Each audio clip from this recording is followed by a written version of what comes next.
கர்த்தர் நல்லவர். இன்றைய தூங்க போவதற்கு முன்பாக இந்த நல்ல வார்த்தைகளை தியானம் பண்ணுங்க. உடைய தூக்கம் ரொம்ப இன்பமாக இருக்கும். நீதிமொழிகள் 12:21 வாசிக்கிறோம். நீதிமானுக்கு ஒரு கேடு வராது. அற்புதமான வார்த்தை பாருங்க.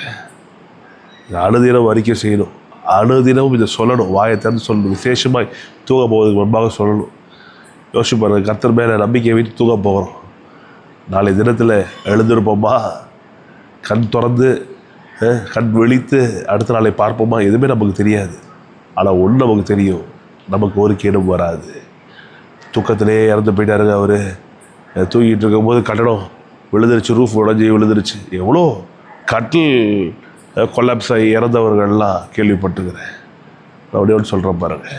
சொல்லுங்கள், குடும்பமாய் சொல்லி அறிக்கை செய்யுங்க. நீதிமானாகி எனக்கு ஒரு கேடும் வராது, ஒரு கேடும் வராது, ஒரு கேடும் வராதுன்னு சொல்லுங்கள்.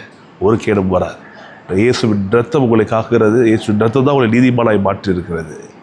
ஆகவே நீதிமான்களாய் கர்த்தர் நம்மை மாற்றியிருக்கிற பட்சத்தில் நாம் கர்த்தரை நம்பி கர்த்தர் நீதிமானுக்கு வைத்திருக்கிற இந்த நன்மைகளை அறிக்கை செய்து பெற்றுக்கொள்ள வேண்டும். கர்த்தர் நல்லவர், உங்களை வாழ வைப்பார். நல்லா தூங்குங்க, சந்தோஷமாக இருங்க.